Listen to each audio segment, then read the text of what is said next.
All right, last season, the Carolina Hurricanes, had a player making $4.8 million a year. In late March, he was healthy scratched 9 times in 10 games. His job on the fourth line was taken by a guy making $800,000.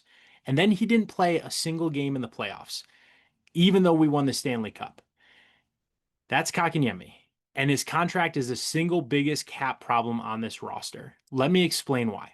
Kotkaniemi signed through the 2029-2030 season, 4 more years after this one. $4.82 million per year. That's the cap hit. For context, that's more money than Taylor Hall makes. Hall played on Carolina's cup winning second, the line that drove it for us, right? And put up over a point per game in the playoffs. That's more money than Jordan Martinook. I mean, he's our emotional leader. He's our alternate captain. He's been a part of every playoff run for the last 7 years. I would argue he's the heartbeat of our team. That's more money than Jacob Slavin was making just a few years ago before the most recent extension. That's for a fourth line center who couldn't stay in the lineup. So let me walk you through Kokaniemi's 2025-26 season, because you got to kind of like really understand why this has put us in such bad place. Through his first 37 games, he had 2 goals and 9 points. 9 points in 37 games. That's a 20-point pace over a full season. $4.8 million. Head coach Rob Brindamore started scratching him. Not because of injury, because he wasn't playing well enough to justify the lineup spot. So by the end of the season, he was a healthy scratch 9 out of 10 games. He was the 13th forward on the depth chart. On a good night, he wasn't in the lineup at all, right? His job on the fourth line at center, it went to Mark Jankowski, a journeyman veteran signed to a league minimum deal. Jankowski makes $800,000. He was doing the job that Kotkaniemi was being paid $4.8 million to do, and he was doing it better. Then the playoffs started, guys. Carolina, we made our run. We swept Ottawa, we swept Philly, we beat Montreal in 5 games, and then we won the cup in 6. We went 16-3 in the entire playoffs. Opened the postseason 8-0. Kotkaniemi did not play a single game in that run. I don't know if anybody realized that. Not one. He suited up for 0 of the 19 games that we played on the way to the cup. He got his name on the Stanley Cup because he technically qualified based on, I think it was 42 regular season games that he played. But he was watching from the press box, guys. And when, you know, I don't want to rip on the guy, right? Too much. I'm just saying this in the context of our contract, what our team needs. I'm sure he's a great guy.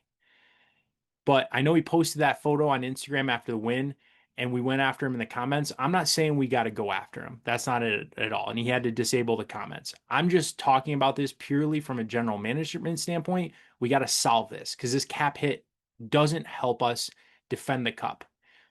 We're paying him $4.8 million a year. And that's why it's the biggest cap problem on the team. Every other high priced Hurricane is producing or filling a defined role. Aho at 9.75 million is the top center for a cup team. I know he had his struggles in the playoffs. I'm an Aho believer. Ehlers, 8.5 million. He's a great scorer. Svechnikov, 7.75 million. I mean, we love what Svech does for us, right? Jarvis, Miller, Slavin, every one of them earns their check, in my opinion. Then there's Kotkaniemi, $4.82 million for a healthy scratch. Lost his job to somebody who makes 1/6 of what he earns. He couldn't crack the lineup during our biggest run in franchise history in the playoffs. It's just a broken contract. And it's not close to any other broken contract on this team because I don't really look at it and see that there are any others. Now, here's the part that should make every Caniac nervous. Eric Tulsky did not sign this contract. Don Waddell did back in the summer of 2022. Waddell left for Columbus in 24. Tulsky did inherit this mess, but it's still on the books. And it's on the books through 2029-2030. That's 4 more years. At 4.82 million dollars each year. It's roughly $19 million in total cap space tied up in a player who is not proving to be an NHL regular for us. But something might change. And that's where the story gets even more interesting because Eric Tulsky has an actual plan to move his contract, I think. and it involves one of the most talked about young defensemen in the NHL.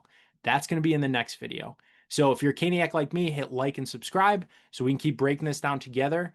If you think something else is the big cap hit, I really want to know. Drop it in the comments if I'm just blindly missing something. Otherwise, stay tuned for that next video.